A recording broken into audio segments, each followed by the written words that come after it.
Hello, everyone. Welcome to Mama Tea with Facts and Tea. This is my podcast where I'm going to give you the latest news and then just give you a little tea that's going on, in the entertainment world. Um, but yeah, I hope you guys enjoyed my last episode. If you did, please like and share. Um, Subscribe to my YouTube page. I'm on all social media platforms, so please support. More followers I have, the more people are able to see the news that is needed to be heard around the world. Now, so like I said last week, this is Mama Tea with Facts and Tea, so I do have my tea.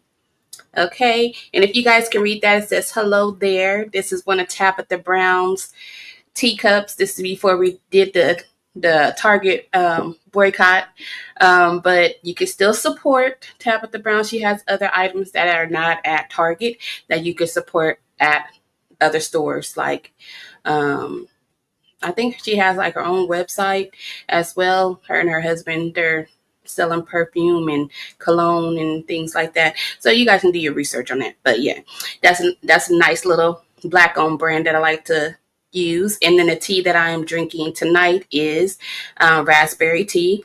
If you guys have any suggestions on any other teas that I should try, just let me know and I'll try those out and then tell you how I like them. Okay, now let's get into the news, you guys. So, Republicans. All I can do is shake my head, shake my head, shake my head. These people will consider to try to cheat the election any way they can. So, the Texas Democrats, they are trying to do a filibuster to hold back the Republicans that are in Texas to redistrict the different counties that they have. So, what that means is basically Texas has a very large black vote account of citizens, and they feel as if that all this stuff that's going on in regards to the they call it the big beautiful bill, but we call it the big ugly bill being passed, and other things that are discontinuing DEI. A lot of different bills in that Trump has signed off is causing the Republicans to say, hey, when the election comes in for midterms, we're not going to have the votes that we need if we keep the districts the same way that it is. Because basically, black folks, we can see, minorities, we can see that these Republicans do not want to see us achieve any kind of wealth in America. They don't want us to have a better life in living. They don't want us to have health care. They don't want our kids to have the education that they need in regards to all these certain bills that are being passed. So they are trying to redistrict the counties so they can basically split up the vote. And also they're trying to get rid of the 3 black seats that they have in Congress, which also includes Jasmine Crockett. Now, if you don't know, Jasmine Crockett been going in on the Republicans. She's been going in on Donald Trump. She don't care. She tells it how it is. She used to be an attorney before she became in the Congress as a representative, and now she's on a different committees, and she's telling people, these Republicans are not going by what the Constitution says. And a lot of them, when you listen to the committees that they have and they have to speak on different bills that they're trying to pass, a lot of these Republicans don't even know the Constitution. So how can you have someone that's a representative for your state and they don't even know the Constitution or what laws are supposed to be in your state? They're just going off of what these lobbyists who are paying for bills to be passed so it can work better for their companies. They're just going off of what the Project 2025 plan is, roadmap that they have planned out, and they're just going about what Donald Trump says. Now, Donald Trump is pulling all the strings on this because he really does not like Jasmine Crockett. He says that she's not intelligent. She doesn't know what she's talking about. But anybody that knows Donald Trump, when he calls you intelligent, if he calls you not intelligent, that means that you are intelligent. If he says that you're not informed, you are informed. If he says it's fake news, it's real news. So everything that he says is opposite. So he's trying to get rid of her seat in her district. And we have the Democrats in Texas who are trying to filibuster and hold back that vote. Later on this week, they're going to basically pass it through, try to hold the votes back. But we'll see how that goes. I'll give you guys an update next week to see if it passed. More than likely, it is going to pass because they have the seats to have those votes in. They have 25 seats out of the 38 seats in Texas. So they have the votes. The Democrats are just trying to hold back the vote as long as they can to see if they can change any of the Republicans that want to be on the right side of history, change their vote. But we'll see if they change. But a lot of them haven't because a lot of people are scared of Trump. If really, if when the vote comes for the primaries and midterms, if the black voters in Texas, even if they redistrict everything, if they really come out and vote, because there are more black voters in Texas than all the states of the United States, and they're eligible voters, if they really come out and vote, it doesn't matter if they redistrict because the vote will tell the truth. So we'll see if this passes for them to redistrict the counties, which is so dumb because at this point we are literally a year away from voting in midterms and they're trying to redistrict, which is causing more people confusion because when you do that, you change what district that you have to vote. You change the voting stations. That just makes more confusion for people that are routine voters, and it'll make it more confusing for people that will become new voters because they won't know where to vote. But all we have to do is keep our people informed. If you have any family or friends that are in Texas and they are registered to vote, just try to keep them more informed in regards to where to vote, where they're voting, if the districts are going to be changed and what their district is supposed to be, so they make sure that they're going to the right voting poll. Okay, so now let's go on to something that has been a number one thing that has been affecting the world since it was exposed in 1980s is HIV. Now, when HIV first was discovered, it was really like a taboo.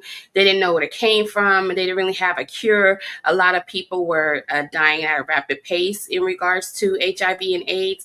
And doctors was really trying to figure out how to get a hold of this. And it was really, nobody really knew how to live with it, didn't know what medication to treat it. And now that we do have the medications, we have noticed that in white communities, since it's not such of a taboo anymore because they have the funds, the health care to go get checkups, they have the funds to go get the care that they need. But what we have discovered is that the HIV epidemic has really triggered the Black community. Okay, it's really sad how 1 out of 5 Black women will have HIV, and it's really targeting Black women, and it's targeting Black trans women as well. Okay, and the sad thing is that the federal government, once they seen that it was affecting the Black community, they didn't really give as much funding in regards to informing communities in regards to preventing HIV. If you do have it, how to go get tested, what medications you should be on, just a lot of prevention. And we have a group here called, give me one moment here. Let me just read off my notes. So I want to get it right. They are called GLEAD.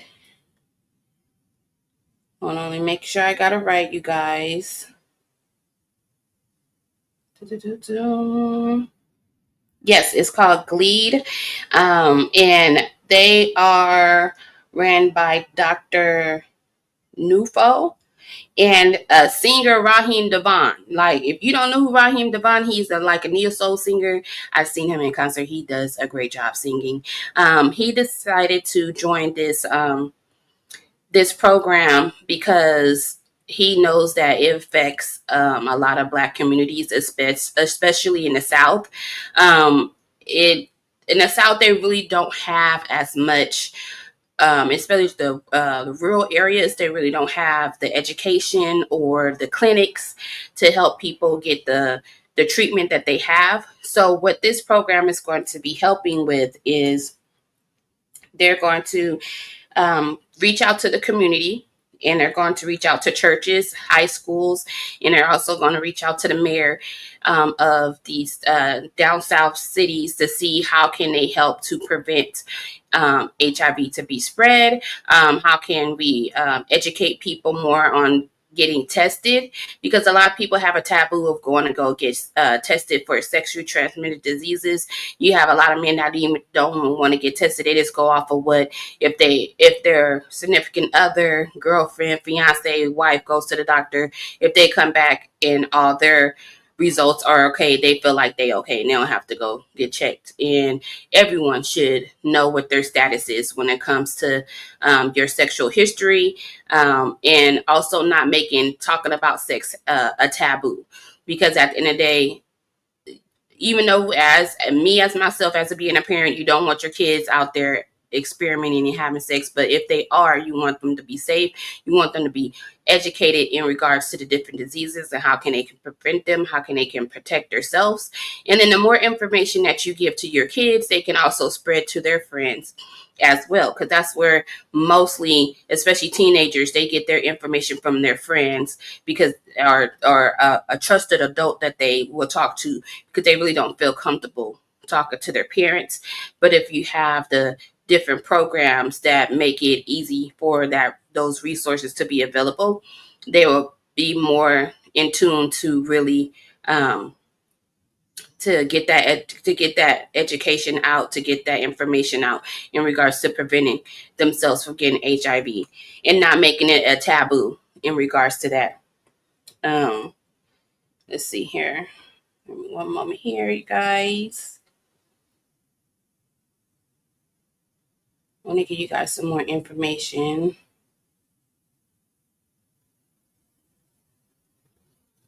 Oh, and there's a lot of miseducation when it comes in regards to HIV as well.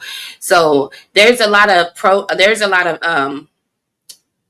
prescriptions now that you can get to prevent yourself from uh, contracting HIV.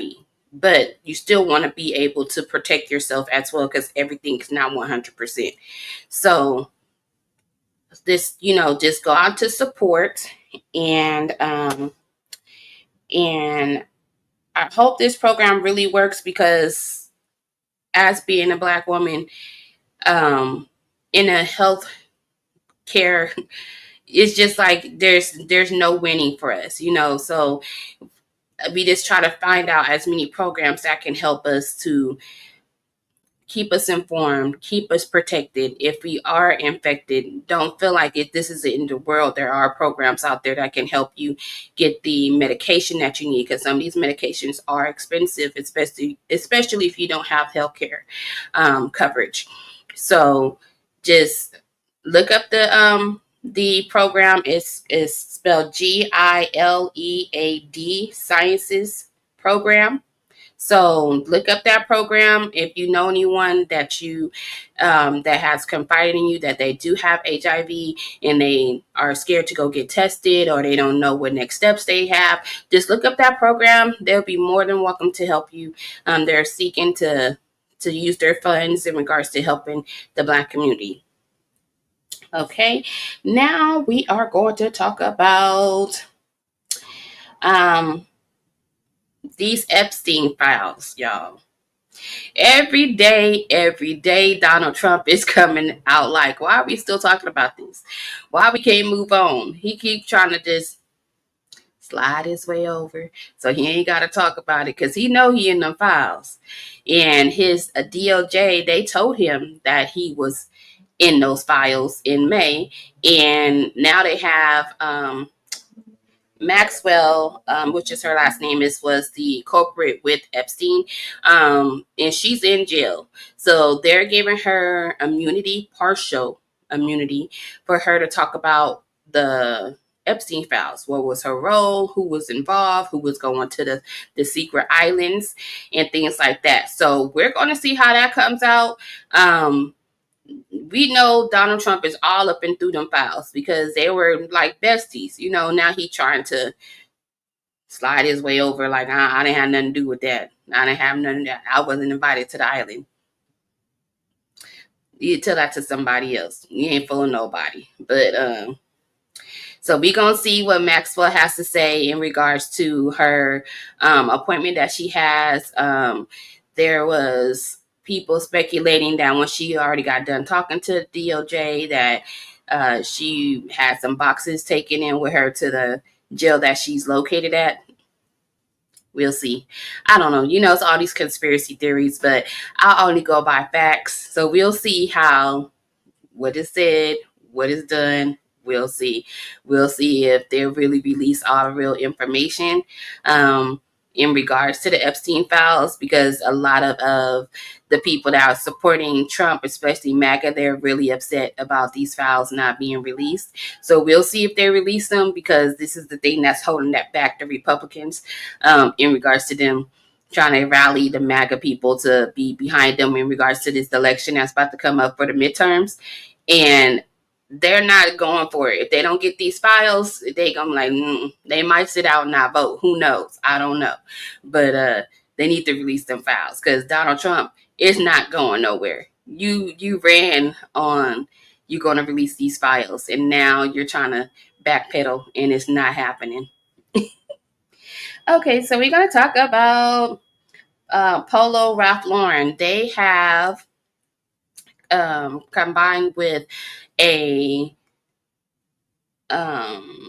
with a student from an HBCU that went to Morehouse, and he created a line, and it's a real nice line of clothing, but there's always some controversy when we're working with a brand that's not Black owned.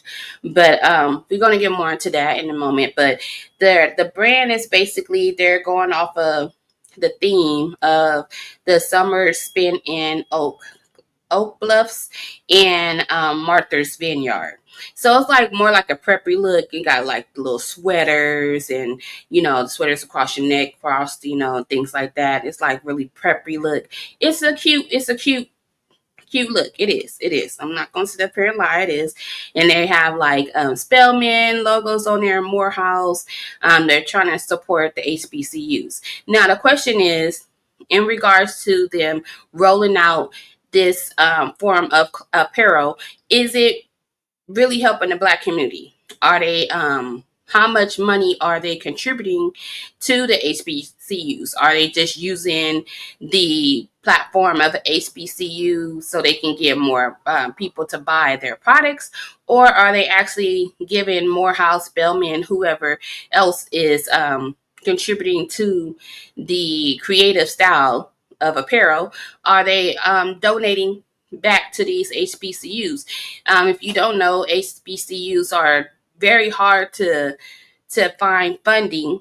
They're always fighting with the federal government to get the equal funding that a lot of other colleges that are not historical Black colleges that get their funding. And then we have alumni that do contribute, but they don't contribute as much, because it's just a domino effect. You have Black people that graduate from college, they get a good job, but the job is not paying as much as they think that it should. They try to contribute as much as they can. And also provide for their family. So it's like a trickle down effect. And then on top of that, you have the federal government that does not give the equal pay to the historical black colleges. So so basically we're just trying to do things on our own like we always do and still make ends meet in regards if we get the funding or not. So there is a owner of Actively Black. Now, I have seen Actively Black on a lot of the social media people that I follow, like Kev on Stage. I done seen Tabitha Brown wear their brand. I done seen a lot of influencers wear their brand, and it's a Black-owned brand, and it's ran by let me say his name, Lonnie Smith, and okay, let me just tell you the special thing that he did. So he makes like sports apparel, like jogging suits or sweatpants, or like the little t-shirts that you like to work out in. He makes those. So what he did is he partnered with black farmers that have cotton, right? And he's using the black farmers cotton to make his products. So basically it's just a circle in regards to the money staying in the black community, because he's using a black farmer, buying the product from the black farmer, and he's using their product to make his product, and it's just flowing the generational wealth. The wealth is staying within the black community, other than when you're, for instance, for Ralph Lauren. So, they're not black owned, but they are using, a student that went to the HBCU to design clothes for them, but that's not staying in the black community, you know, um, so we can gain more wealth in our community. That's is not staying there. So what Mr. Smith is saying is that basically he's not hating on Ralph Lauren and their rollout that they have for for Ralph Lauren and the HBCU partnership, but he's just saying is, are they donating any of that money back into our communities? At this time, as we get more educated in regards to having more connection between all social media platforms now, it's really about everyone in the black community. Are we using the black dollar to stay within our community? Because we are the least in this world to keep the black wealth within our community. But we spend more than any culture. We spend more on any apparel. We spend $30 billion on apparel, and we don't have that many apparel brands where we can say, yeah, that's black owned, or that's staying within the wealth of the black community. We can't say that. So he's just trying to put the idea out there that we need to be more conscious, even if we are going to do a partnership with someone that's not in the black community, to also do that partnership, but what can they also give back to our community to keep achieving wealth within our community? We can't just keep giving our ideas away to these companies that are billion-dollar companies, but they're not giving anything back in return. They're using all of our talents, they're using all of our time, but they're not putting any more time or talent into our own community. They're just draining us dry, and we're not creating any wealth within our own community. And this is the new thing, it's not really new, but we're just trying to really focus more on it to keep ingrained into our people that we have the money. We have the money to make our community wealthy. We just have to learn how to continue to give each other the same respect when it comes to the dollar. Now, he was saying that people were complaining. People were complaining that he had a $60 shirt. I don't know why people was complaining about that. I would pay for a $60 shirt if it's worth it. I would pay if that's my style. I will pay for it. Ralph Lauren, his stuff is expensive. Okay, it's more than $60. I can tell you that. But I know they're not saying, "Oh, I'm not gonna buy that." No, they're gonna go out and go buy it because it has HBCU on it, and it's you feel like you're inclusive because exclusive because no one else has it, and I spent an extra dollar on this. It's all about you looking like you have something else that nobody else have. But at the same time, we don't give the same respect to black owned businesses. We try to get a discount. We try to degrade or like, I don't know why I got to spend that much. Well, not realizing that a lot of apparel companies that are black owned, they have to pay more in regards to their products because they don't have as much bulk that they can order in bulk because they're just starting off. They're just starting off their company, and we have to be more supportive in regards to our new entrepreneurs trying to start a company because hey, we have the resources now, but now we have to be supportive. We can't sit up here and say, I ain't gonna pay that much for that shirt, but then you'll go and go pay that much for Ralph Lauren. You'll go and buy yourself some Jordans. You'll go, you'll go to Walmart. You'll sit up there and ask them, why is this much? Why can't it be this much? Y'all don't ask these big corporations those questions. You just go in there and you buy. And you should do the same thing with actively black because they do have good products and he knows his history and he's feeding back into the black community. That should be a business that you should want to support. And any other business that's black owned that's trying to give back to the black community, you should want to support as well. So if you guys can go support Actively Black. He has sweatshirts. He has sportswear. It's really, really nice apparel. So I'm gonna have to get on there and buy me some things too. I was looking at a couple things because I kept seeing before I even knew who this man was. I kept seeing um, his apparel on my influencers that I follow that I support, and I was like, who is Actively Black? And I really like his thought process in regards to his branding. It's Actively Black. But yeah, I think you guys should support if you can. If you guys want to support Ralph Lauren, you guys can support them too, because it is a graduate from HBCU that did get promoted to give the what I'm trying to say here, to give them an opportunity in regards to them doing more branding in regards to HBCUs and getting them out there. Give me one moment here, guys. We're going to do a little 30-minute break real quick.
All right, sorry for that, you guys. Okay, so that's it on the apparel in regards to that.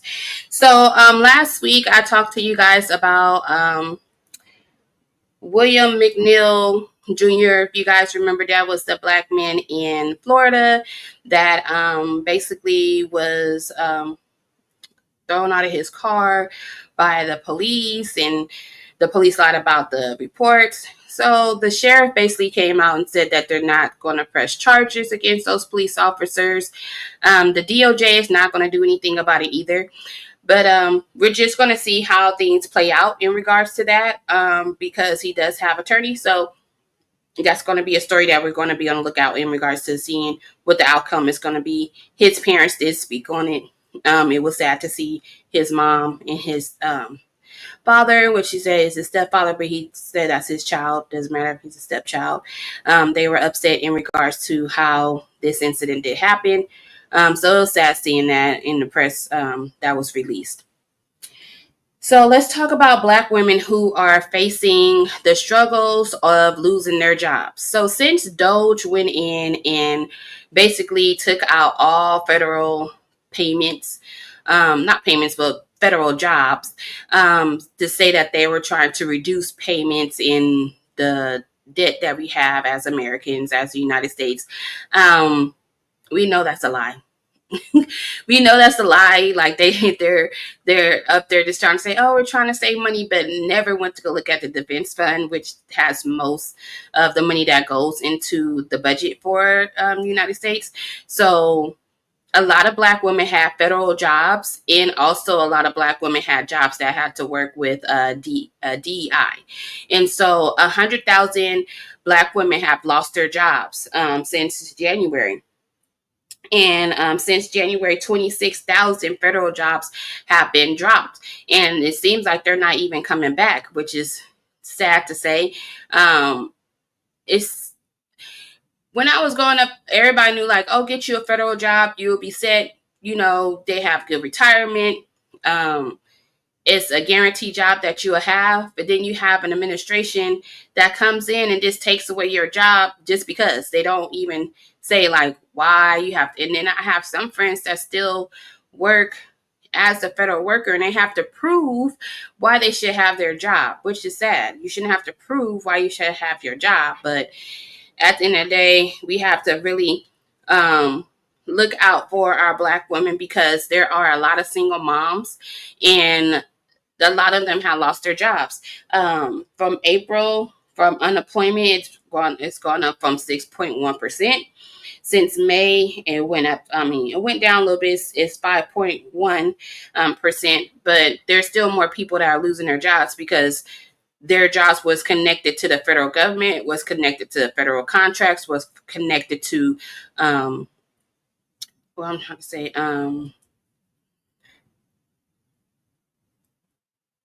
going a blank here, you guys. It was going from federal government contracts, and then nonprofits. That's where it goes, and then nonprofits as well. So in a lot of people, and then even in the private sector, a lot of people were thinking that, oh, just because they were taking jobs away from Doge, that they would not be affected.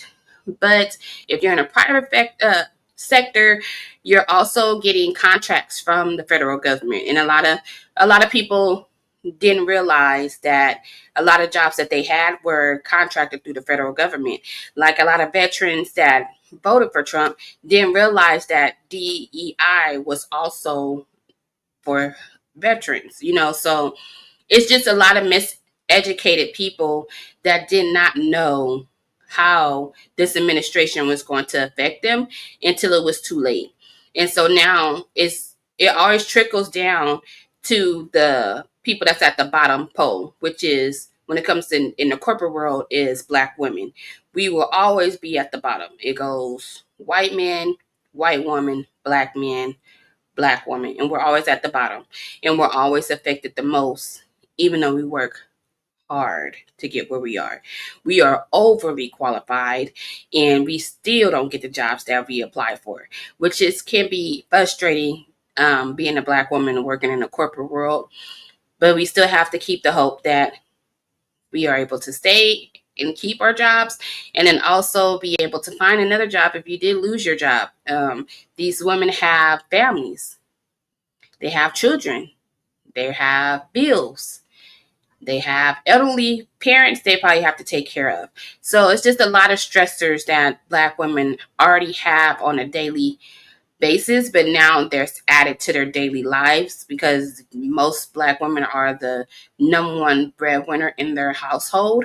And this is just, and it's, which is sad because we are the number one educated in the world. And then now we're at the bottom pole of losing our jobs. So we just have to keep the faith, you guys, that we're able to roll back and try to get another job. Maybe these judges can overturn what Doge did. But that takes time. And then by the time that we're waiting for the judges to make their ruling on these things, bills don't stop. They still keep coming. So it's sad to see that a lot of Black women are already losing their jobs at a high rate, and it's not going to get any better. It's still going to get worse. Okay, let's talk about a sad story here. A toddler in Alabama was found dead in a hot car by a state worker. Here's the story. He was taken from his parents because they said that he wasn't safe in their custody. The state used a third party vendor to facilitate the visitation between the toddler and his dad. He went to go see his dad. He was supposed to be returned back to the state, which was at daycare, and he wasn't returned. The third party vendor decided they want to go shopping. They went shopping first. They went to go pick up their dinner for their family, went home, and then after hours and hours of the baby being in the car, came back and then realized that they never dropped the kid off and the baby is dead. This is a sad story because you stated that they weren't safe in their parents' care, and then you take them away and they're in the state care and the state kills the baby. They're saying that the third party vendor employee that did this, they have been terminated, but that doesn't bring the baby back. And it just shows how insensitive this worker was. Because how can you have a 3-year-old in your care and you don't realize that they're in your back seat? That doesn't even make sense to me at all. It's just a recklessness. How you're on the clock and you going shopping for your family at the store and picking up dinner when you're on the clock. Insensitive. And then on top of that, then you kill a child that cannot be brought back. We have to do better in this, and the state that's taking away people's kids, they have to do better too. Because it seems like you take them away from their parents, but then you stick them in a foster home or you stick them in a like a holding center, and it's no better. So we have to do better. If you're saying that you're trying to protect the children, you guys pray for this family. This is a sad story. Okay, so we're going to talk about Deion Sanders. So Coach Deion Sanders was declared to have bladder cancer, and he's been battling an illness since 2021. It came out, he announced, they had a press conference that he had to have his whole bladder taken out, and then he had to have a bladder rebuilt. Um, he is thankful for the doctors that he has. He is thankful for his friends and his family being there for him. And he says this is still an ongoing thing. It's not just like, oh, he's out of the weed, out of the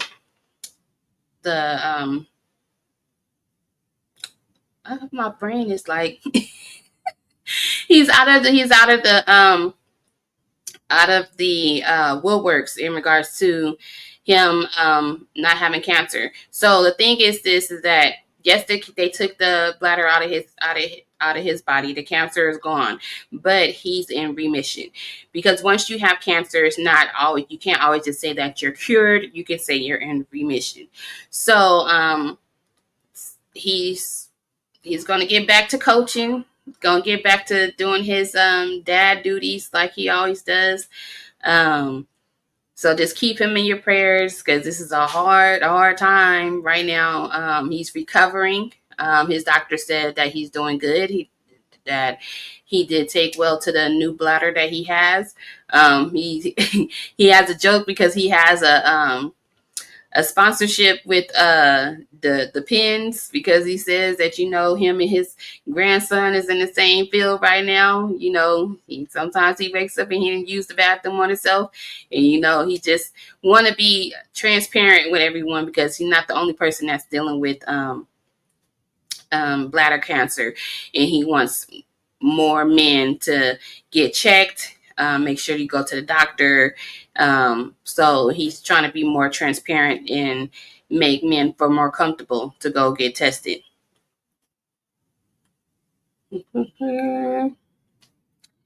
What else? What else, you guys? Talk about that. Talk about that.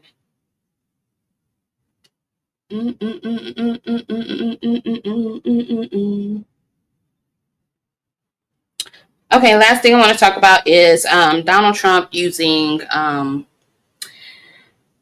hunger for other countries that we are supposed to be giving food to.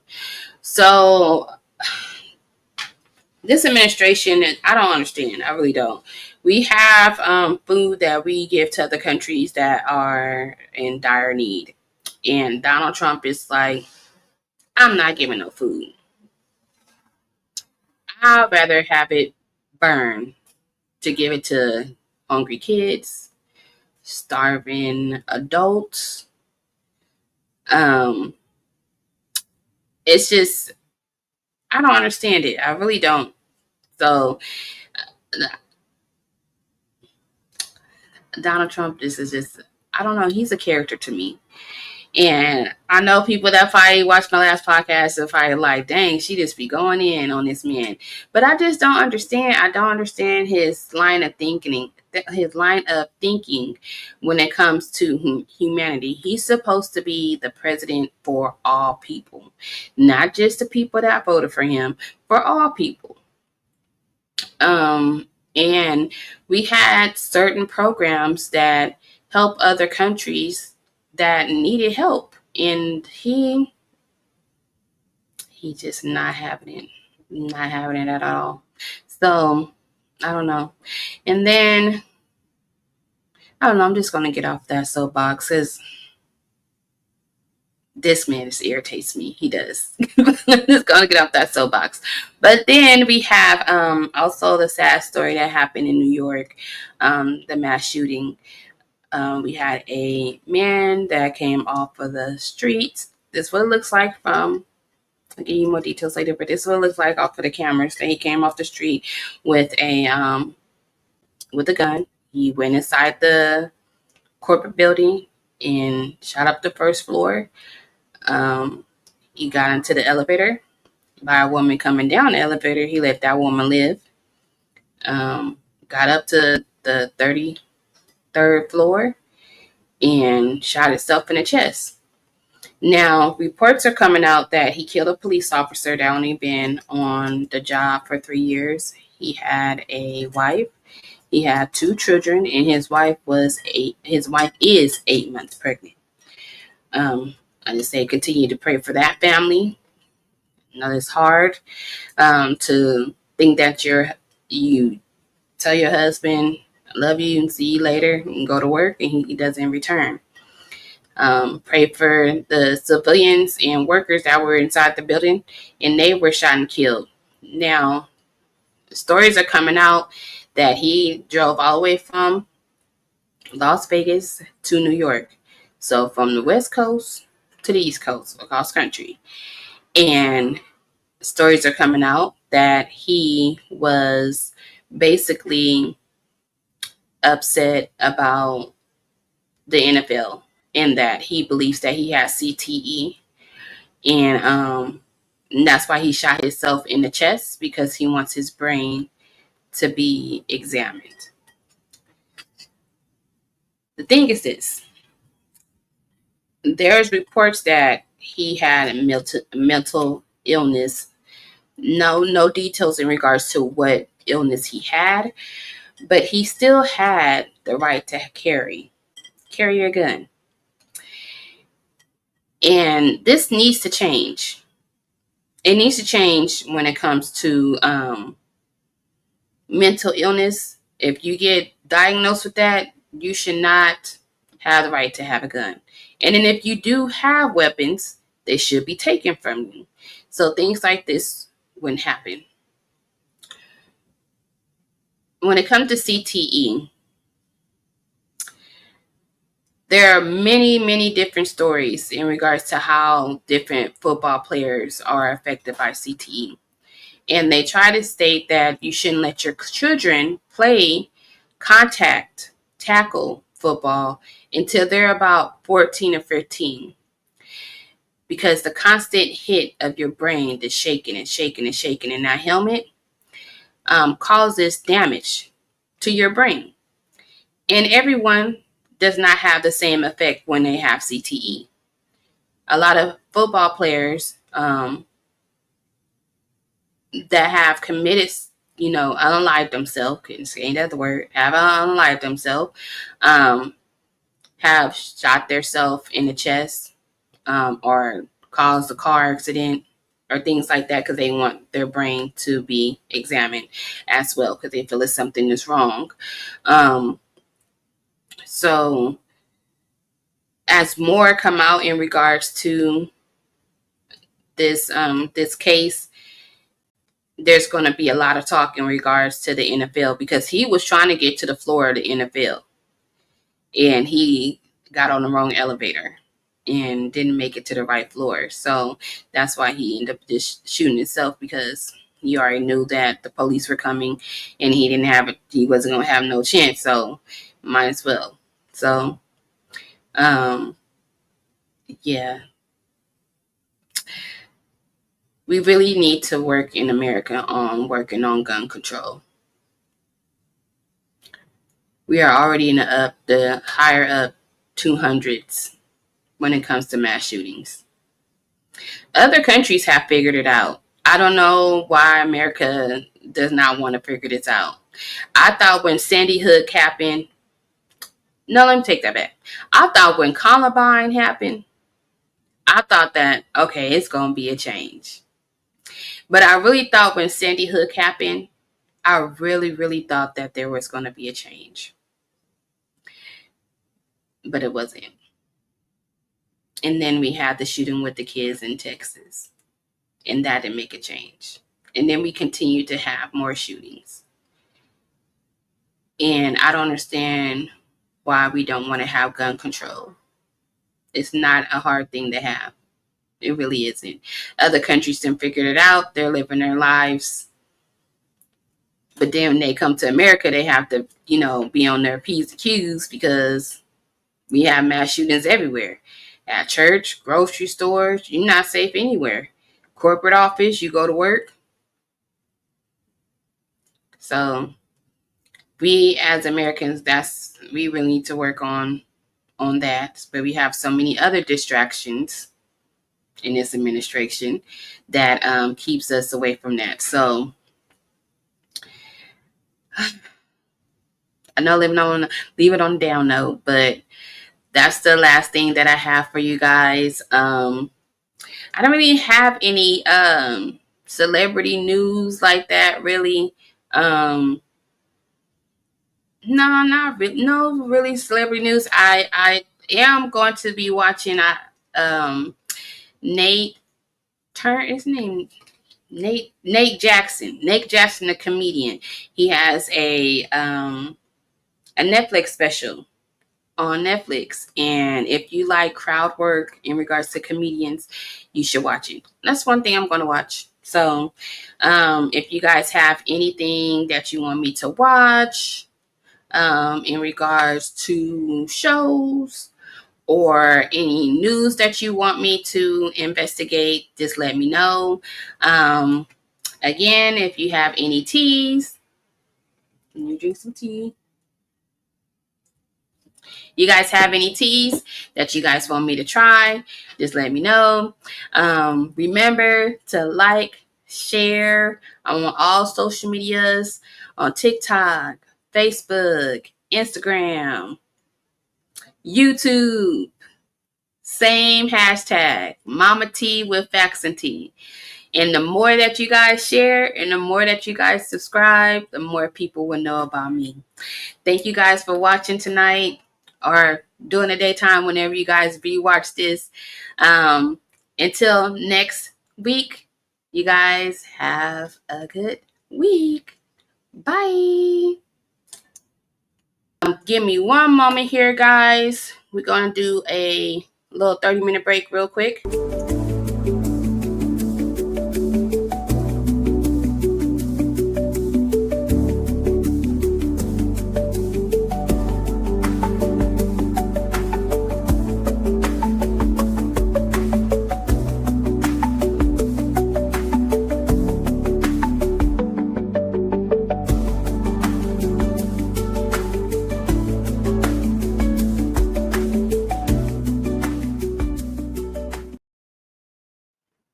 And I need another 30 minutes. I'll be right back, you guys.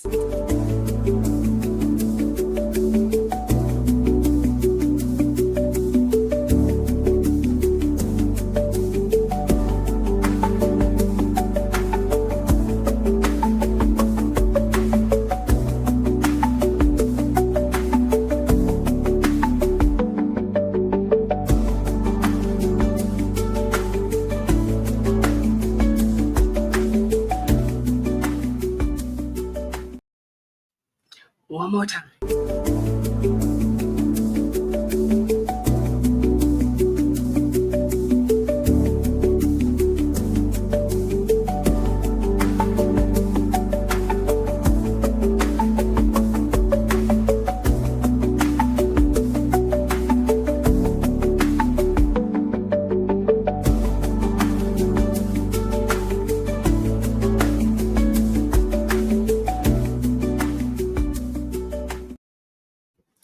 Sorry about that, you guys. Oh, the computer's about to die here. Give me one moment here. I'll be right back.